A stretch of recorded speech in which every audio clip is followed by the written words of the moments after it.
Sebelumnya, kasus dugaan penipuan umrah anggota DPRD Gorontalo mulai bergulir sejak September 2025 lalu. Tak hanya polisi yang lakukan penyelidikan, Badan Kehormatan DPRD Gorontalo juga sempat turun tangan kala itu.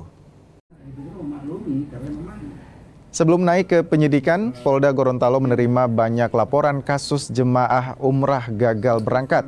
Total ada 65 warga yang gagal berangkat ke Tanah Suci menggunakan Biro Perjalanan anggota DPRD Gorontalo, Mustafa Yasin. Selain polisi, Badan Kehormatan DPRD Provinsi Gorontalo juga mulai turun tangan. Mereka telah menerima aduan dari korban.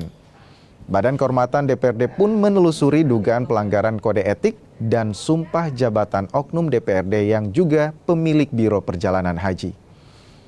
Memang ada beberapa macam tuntutan. Pertama soal aduan ya,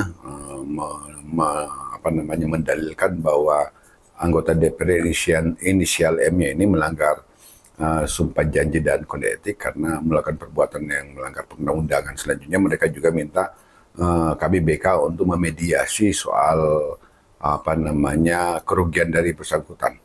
Tapi kami tentu BK tidak memiliki kompetensi atau kewenangan untuk melakukan mediasi tadi. Kami hanya punya kewenangan untuk menindaklanjuti aduan sepanjang aduannya tadi adalah dugaan pelanggaran terhadap kode etik dan sumpah janji.